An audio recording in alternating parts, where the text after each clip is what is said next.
But yeah, he's a Hi, ladies. Hey, hi. did you just get back? Yeah, I should probably change this to 12:15 because I just can't ever leave at a decent time from my Yeah, I meeting. guess we could. I mean, I don't mind changing it to 12:15. No, it would actually help me because I'm at a Bible study until like 11:15 and it never ends on Yeah, time. Yeah, and same. Yeah, that's my there's, issue. there's a lot of times I'm like on my phone, because I'm Yeah. coming from somewhere. Yeah. Yeah. I'm sure it would help me too. Okay, so 12:15 it is. We're already halfway through, but at least we got our timing right now. Yeah. Yeah, Have so you guys started discussing or no? no, we were just No. talking about Susan's new puppy. Oh, nice. Okay. So Um, we're on 15. yeah, I think it's 15 through 17 today, right? Yep. Okay. Mhm. Okay, so I think the recording, yeah, we're already on record. Um, all right, so for week 3, page, well, I guess 60. Mhm. The verse, well, this is titled Holy Action for this section. And the verse highlighted here is John 14:12. Truly, truly, I say to you, or I say to you, whoever believes in me will also do the works that I do, and greater works than these will he do, because I am going to the Father. And then getting into day 15 on page 61, 1 Corinthians 15:8 is highlighted. Therefore, my beloved brothers, be steadfast, immovable, always abounding in the work of the Lord, knowing that in the Lord your labor is not in vain. This is titled Show Up.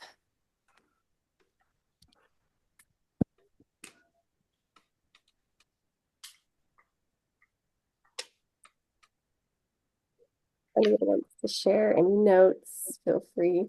I'm actually looking up this verse because I think there was a typo.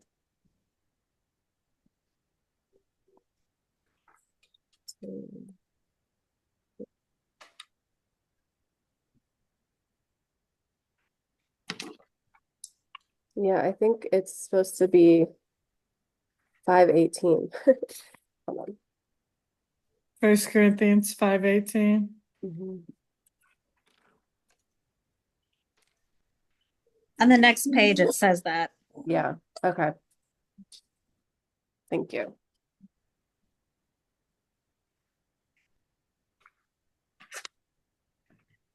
Well, I have underlined on the second page here about even when it's hard, showing up as an admittance that even when we may struggle to carry on by God's strength, we will. And then just the whole steadfast and immovable theme here. And then in the next paragraph, which is the middle part, sort of towards the bottom, it's talking about in those challenging moments or seasons, we must heed Paul's counsel by remaining steadfast and immovable, our focus fixed on Jesus. And it just reminds me of when Peter was on the boat and with Jesus, walking on water and commanding him to walk on water and just keeping your eyes fixed on Jesus, because as soon as he took his eyes off Jesus and he looked at his circumstances, that's when he fell. Mhm. So that's, can be the same for us, like in our lives and in our business, because people, we tend to, I say people, but I mean, I tend to, we all do, look to the left, look to the right. What's that person doing? What's that person doing? Oh, they're doing better than me, or that person earned this and I didn't, or I'm doing better than them, or whatever it is that you're comparing in whatever way, you start looking to the side and you lose your focus because you're not focused on your goal. And then you're not focused on maybe what God's will is for you, keeping your eyes fixed on Jesus and also fixed on your own goals too.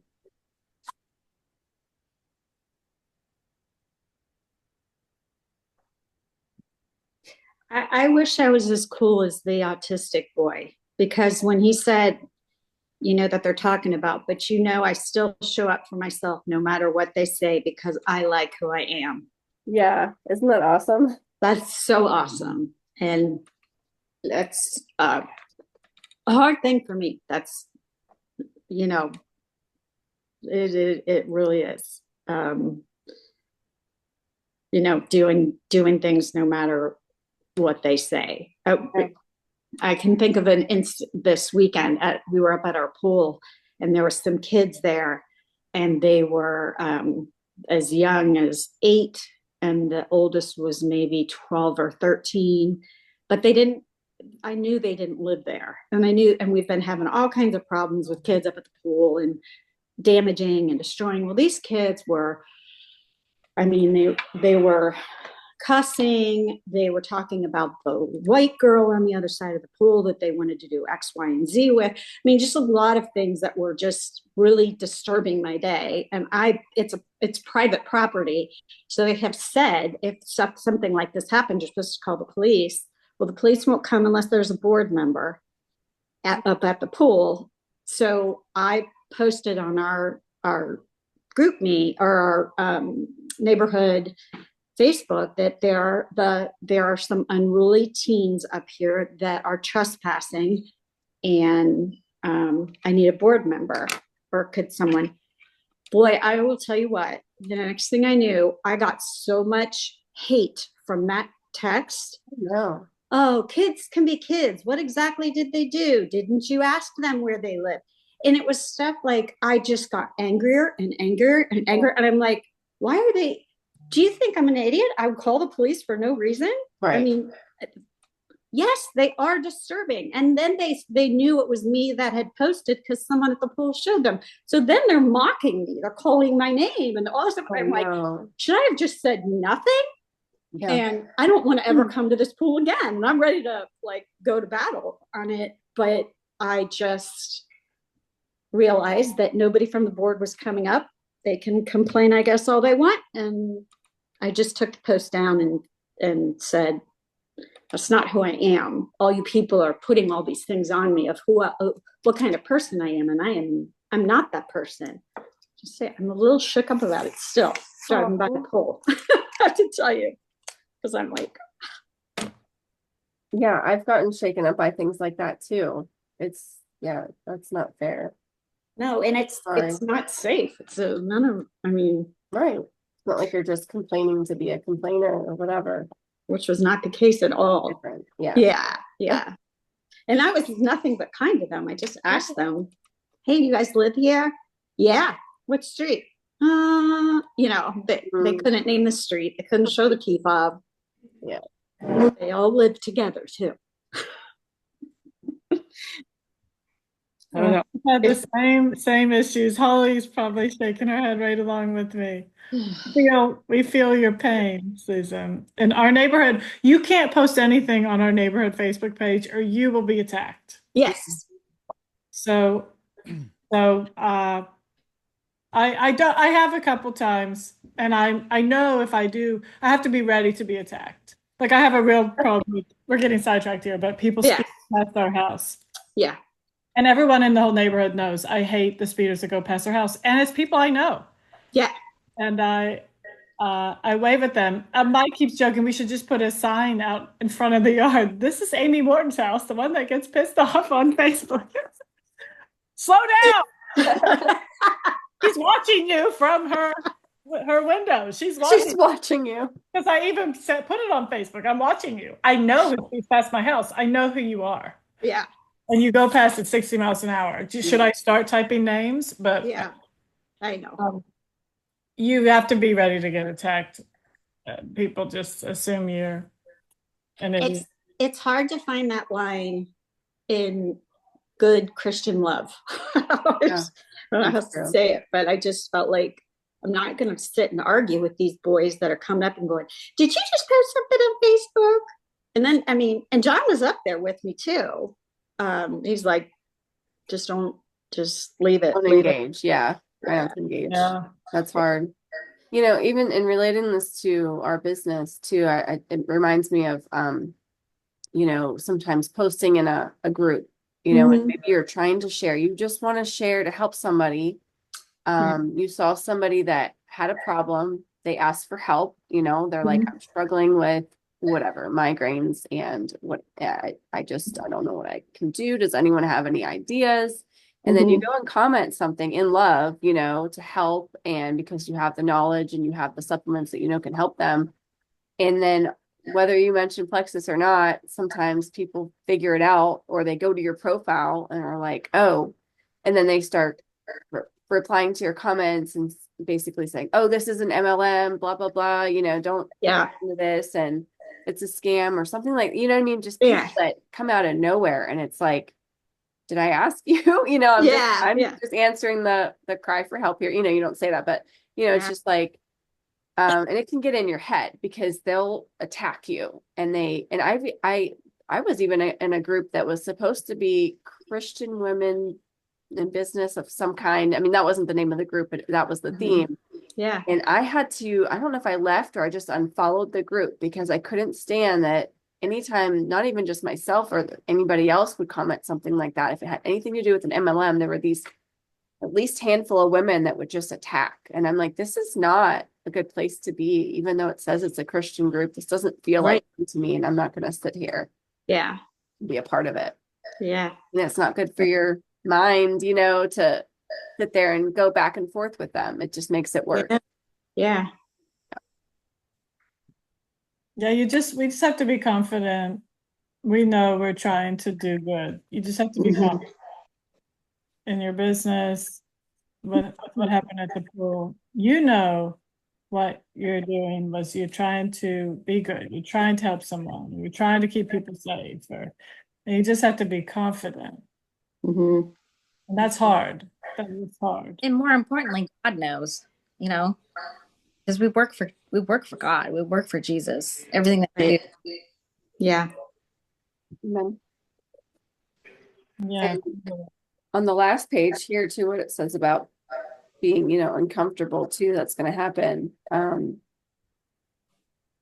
Where was it? So like the second paragraph in the last page, even in moments when comprehending this truth proves challenging, whether through sight, feeling, or understanding, rest assured your work is never futile. The work you abound in within your business or personal life is making a difference to someone. And then it says Noah shows up for himself every day because he understands his purpose is more significant than his comfort. I think that's something for us to be reminded of too. Yeah. It is greater than the opinions of others who cannot recognize his gifts. Same for us. Show up today, friends. Even when you would rather hide, your labor has meaning. Your efforts for the Lord will not be wasted.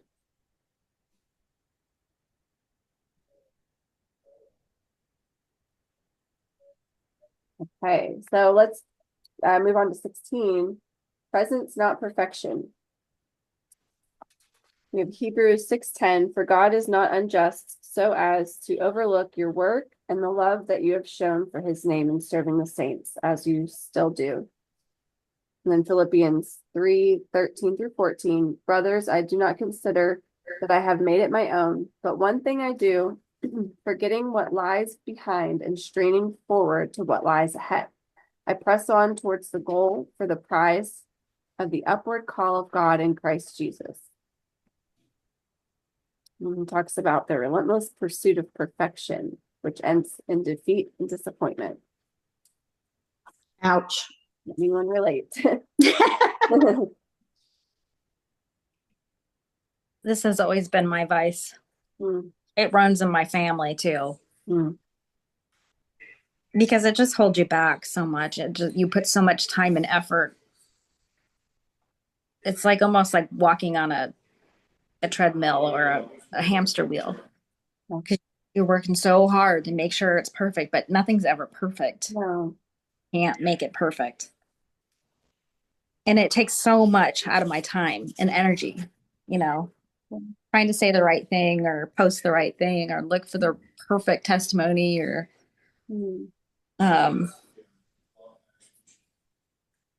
yeah.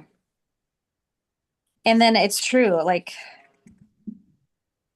it alienates. Like my mom, she's always like had the perfect house. It's totally picked up and it looks like it's always ready for Better Homes and Gardens. Martha Stewart, right? Yeah. And it's alienated herself because she'll tell friends, oh, I can't. I've got so much to do. I've got this to do. I've got that to do. She's retired. I keep telling her, Mom, you don't have any kind of timeline. You don't need to have it done by a certain time. Go and enjoy yourself. Well, I enjoy cleaning though. I enjoy this. So then it makes everybody else around her feel like not good enough. I see. And I stress and stress when they come to visit because I feel like, oh my gosh, she's gonna criticize. She's gonna notice this. She does, Yeah. but it still makes me on edge. Mm. But I've learned to let go of it over the years, and I've had to because my husband he's gotten better, I guess, but he did not grow up in that environment. And it's even my mom said, she's like, I don't know how you do that. I don't know how. I guess he'll just throw his shoes over here, socks over there, and it's like it. Don't let her come to my house. She will not like it here. But Yeah, Let her come to my house want and her see to what it come. looks like, and she'll like yours better. You know what I mean? yeah, seriously, you should have her come here first before she goes up the street to your house. And then, And then yours will look so much better, Holly. she'll be like, my daughter's house is amazing. Because, our house looks like a bomb went off at all times. And we have a new puppy, so that's what our house looks like. So Yeah. trashed. yep. So Anyway. it's alienating, and then it makes others struggle to keep pace, like she says here in the paragraph. Yeah, it is alienating when you're always trying to be perfect. Mhm. You do not need to be perfect in all these areas. You just need to be present. Mhm. What are you gonna say, Amy? Oh, the last paragraph, how it they were telling their business coach they felt like they weren't showing up for their team because they weren't good enough leaders. That's what I struggle with. The good Yeah, enough. over the years, this has been an issue for me too, but what I have learned over the years, like just lead, just do it, just do it messy. Like you don't need to know what you're doing. You just need to do it. You just need to help people. However, it feels good to you to help your team. I had sometimes whenever I get grand plans in my head to do it the right way, the perfect way, the way other people do it, I freeze, and then I don't do anything. Yeah. So it's like this big challenge I'm hosting right now for 77 people. Like it is messy. It's going to be messy, but those are my best challenges are the messy ones that I just do. And I am just myself and I just do them messy, not perfect. So I'm doing it messy. And Anyway, it's not sloppy messy. It's just you're saying it's not perfected. You it's don't not have perfect. I don't have and that's matching. how I work too, Yeah, like, there's no matching graphics. There's nothing's been pre-planned except for the workouts, obviously, and the steps. And I have ideas in my head, like, today's Testimony Tuesday, and but it's just, yeah, you just Yeah. get into action and just do it instead of spending weeks and weeks trying to pre-plan and perfect everything. That takes your focus off everything else. And yeah, and I know what you mean. And you're doing amazing. Everybody loves it so far, and you always do so great at these challenges. Look how many people you got in. Yeah, I can't believe it. I did kind of go into panic mode last night at 11 o'clock when I was writing everybody's weights. I wanted to get them off my email onto a sheet of, like 5 sheets of paper. That's how many people we have. And I didn't want to miss anyone. And I am a bit of a perfectionist in a good way where I got to double check everything and make sure I got it all down right. Uh-huh. And I do. But that's when I realized, wow, this is amazing. All of these people we get to help. I think it's 77. I'm just mind blown. And if I hadn't done this business, that wouldn't be happening. So anyways, that's a sidetrack. Something You're about, gonna say something, John? yeah, something about perfection that actually, the funeral that we were at last week, Nicole, that the priest talked about. Mm. So it was a funeral. Nicole's best friend's grandfather passed away, and it was a Catholic funeral. But the priest was talking about perfection, and I never really heard it talked about this way, that we are wired for perfection because we are created in God's image, right? So we have this yearning to be perfect, but we can't be perfect in this world, right? It's impossible. We're never going to get there. So there's all these ways that we try to get there, but what we should be doing is focusing on Jesus, focusing on Christ, and not trying to do things ourselves. So I think that's where I get in trouble, and it sounds like we all kind of get in trouble trying to work to perfection our own way. Yeah. My daughter just got married, and she's perfectionist, and trying to explain to her somehow before the wedding, because it was like a bit of a nightmare towards the end. It was like, no, you can't do that. I don't know, this, that, or the other thing. That it's really a prideful thing to want something to be, or you think that you can make something perfect and that you can make everybody happy, that you have that much power that you can do that and that's just something new that I've learned probably in the last year or so, that because I want to do everything by myself. I think I can do it, and that's no humility at all. That means I can do it without God, and that's just so not true. Yeah. I can relate to that. Like, that is a struggle to try to release that control too. And sometimes it's not even just about control, but for me, sometimes it's been, oh, this seems so ridiculous to ask for God's help with, you know, and especially in relatedness to, our business. I,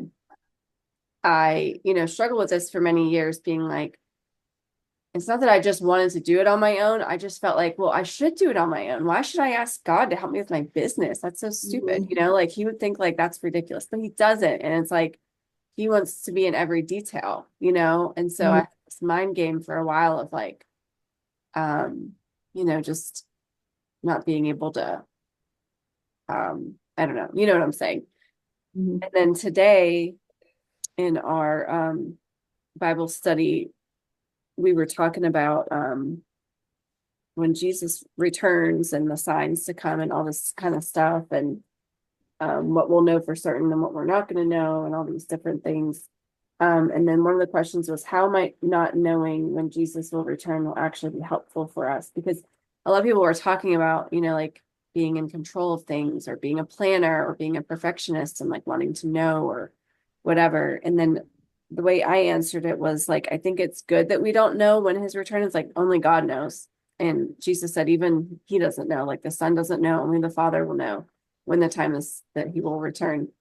And for me, it was like, it's good so that we don't stress and worry, because what I thought about is when we have somebody over, even whether it's a party or I'm just having two people over, I eventually get into some sort of panic mode. John knows. Every time it's like, oh, the house isn't clean enough. I didn't do this. I didn't do that. I don't have the food prepped, and this isn't right. And I don't know. I just start to get into panic, anxiety, and stress. And so I feel like if we don't know when God's coming is, then that's a good thing, as long as we're continuing to do his will and do the work of, do his work, and just do it daily. And not knowing, like, if we just waited, I would be a procrastinator. I'd like wait until the day before, and then I'd freak out, oh, I'm not ready yet. Jesus, don't come yet. I'm not ready. Can you just come another hour later? I need one more hour to get ready. You know what I mean? And then my leader brought up something that she said, one of her old pastors had said something like, he would say, live, I don't know if I quoted this right, live for kingdom living, not party planning. So I thought that was good too, related to what I was saying there. Sorry, maybe we got a little off track, but it just, having to do with perfection and things like that.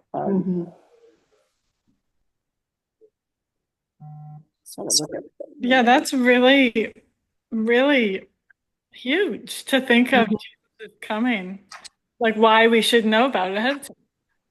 Because if we knew he's coming like in 3 months, we'd be like, oh, I gotta do everything right. Yeah, I gotta, donate to charity. I gotta make a bunch of meals. Like, no, you should always be living for him. yeah. I Always think be ready. tomorrow. Yeah. Always be ready. Because That we don't know the hour or anything. Yeah. I'm Crazy. so glad you shared that. Thank you. That was really big, really good. It's funny. That's what we studied this morning too. Oh, yeah? Yeah, we were in Isaiah. Oh, you're in Isaiah. Okay, we're in Matthew. Yeah, yeah. We talked a lot about what we expect, and it's funny. And just some notes I had on this chapter before we move on to someone had mentioned when I first did this study, and I had quoted what she said. She said we should be saying, every day to ourselves and over our business, God, you are radically changing our business. And just continuing to remember that, like as we grow and like pray on that. Like he can, and he is changing our business.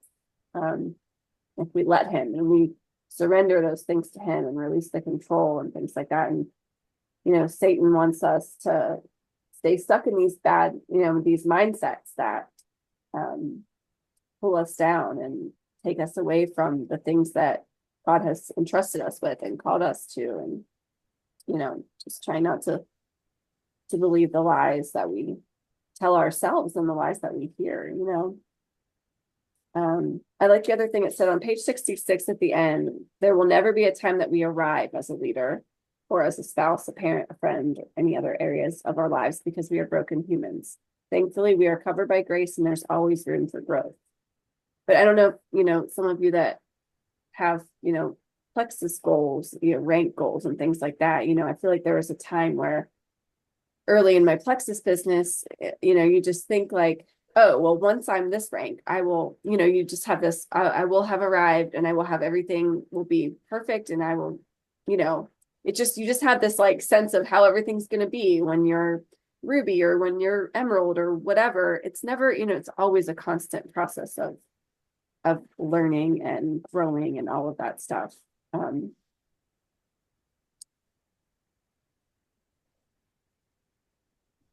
Another thing that, gets to me sometimes, and I don't even know if this is still on the same page, is just thinking about like, you send messages to people, whether it's a potential customer or someone that's already on your team, or they could be a leader with you, or maybe they're just a customer and they just don't reply, or, you put things on the team page and nobody comments or no one's replying in the team chat. And that messes with your head as a leader too. But just staying focused on knowing that we're, just working for the Lord, and doing our best. And even if people aren't responding, maybe it is positively affecting them and they do like that what you're sharing or whatever, but they're just trying to get out of my mindset that it's like something negative and they don't want to hear from me. It's not that, right? Right. Because that's the devil. As we have a few minutes left. Oh, go ahead.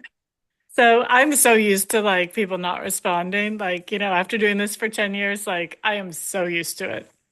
Like being ghosted, and people not responding. And this one lady, she reached out last week. She wanted to order, we had a special. I can't remember what it was. What was the special last week? Anyways, she wanted to order during that special, but she just didn't. Oh, and she wanted to do the challenge, but she was ghosting me when I was trying to help her. Like all I was doing was trying to help her. And then she asked a question when I was at a school play on Friday night about omegas. And when I got home, I sent a bunch of information about that. And then she wrote back at like 11:52 and the special ended at midnight. And of course I'm in bed. And then in the morning, I was like, oh man, I'm so sorry. I was in bed. I'm sorry. But did you want that special's over, but I'd still be happy to reimburse your shipping or something. Like I extended something for her. And she didn't write back. And then I followed up one more time and then she wrote back It said, Amy, I am just so bad at writing back to you. And I started to type. It's okay. I'm totally used to it. No big deal. I don't even care. But then I was like, I shouldn't type that. Totally used to it. Like, that makes me sound like everyone does that to me. And not everyone does it, but you Well, I know. actually responded to one of my customers said something to me in person a few weeks back because she had not responded to some of my messages, and I just let it go, thinking that's fine. I knew she wasn't trying to be rude, and then when I saw her in person, she said, "I'm so sorry I didn't respond to your Facebook messages. I saw them, but that when they came in or when I read them, that's my time with my husband. And I meant to get back to you the next day and I didn't. And I said, oh, don't worry. If I had $1 for every time somebody didn't respond to me, I'd be so rich by now." And I just laughed it off though, but she laughed too. And she was like, she's like, I feel really bad. I'm like, don't feel bad Like, at all. seriously, don't feel bad. It's like, fine. seriously. But I Like, think it was kind of good to make a joke of it. You know what I mean? Yeah. Like, but I kind of did want people to know, like, yeah, it is a lot of times that I get ignored, but it's fine. yeah, but you do learn to just let it go. And To a point, yeah. and Sometimes though it still hits you, and then other times it's easy to be like, you know what, that's okay. People have things going on. I don't always respond to people either. So, okay, so part 17 here, I'm going to highlight the verses. Proverbs 16:3, commit your work to the Lord and your plans will be established. And Genesis 2:15, the Lord God took the man and put him in the Garden of Eden to work and to keep it. And I love the bottom of page 69. You can honor God through your efforts and still be a present parent and spouse. The notion of work does not have to conform to the world's conventional definition. As believers, our work encompasses serving, keeping, and cultivating what God has placed in your hands so that you can glorify God. And I think a lot of the conventional thing, there's just such that like culture of like constantly working and having burnout and just and I lived that, for years, and it's rough, and I don't want to live that. It doesn't have to be that way. And then on the next page, on page 70, it talks about the woman that God described in Proverbs 31. She makes linen garments and sells them. She delivers sashes to the merchant, and give her the fruit of her hands and let her works praise her in the gates. I love everything about the Proverbs 31 woman. And if you want to dive more into this, I highly recommend listening to the Brittany Howard Leadership podcast. She is currently doing a long series on Proverbs 31. It is so, so good. So if you ever struggle with like, having a business or working or, selling things, is this biblical? You know what I mean? It's very, what's the name of it again? Lead her ship. And it's like all one word. So Okay, instead of leadership, there's an H in there, lead her ship. got it. And then it's by Brittany Howard. I think she spells her name Brittney. Okay. Yeah, that's the first. I don't know if it's maybe that it is just I hadn't thought about that verse in a while, but it seems like I didn't really realize that there was working women even at that time. It's well, I don't know her circumstances, so I don't know if she was married, or if she was on her own, and but yeah, I didn't realize that they had female merchants at that time. I don't know. I have to look into that one. Yeah, definitely something to look into for sure.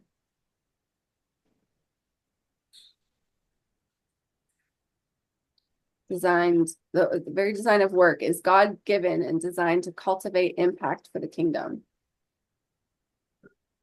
We do not work to gain recognition or rewards. Rather, we work to provide for our families, create opportunities, serve others, and exercise our gifts, because whatever we do is to bring glory to God. And then it talks about work not becoming our identity or our idol or escape. It is a tool for impact and ministry in the marketplace. I love that. Mm-hmm.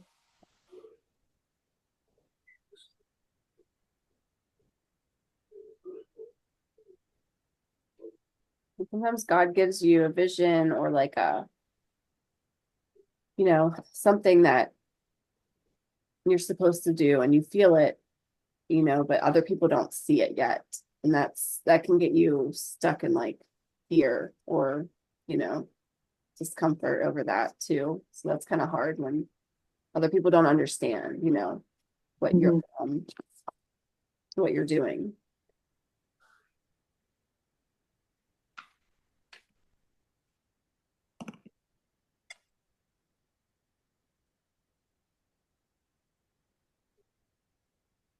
I like the mindset things that he has written are page 71.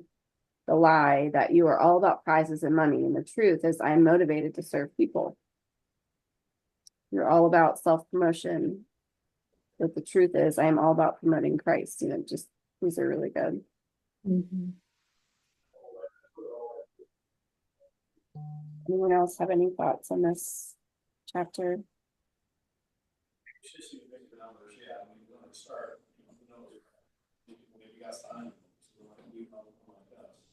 Maybe you could get rid of this discussion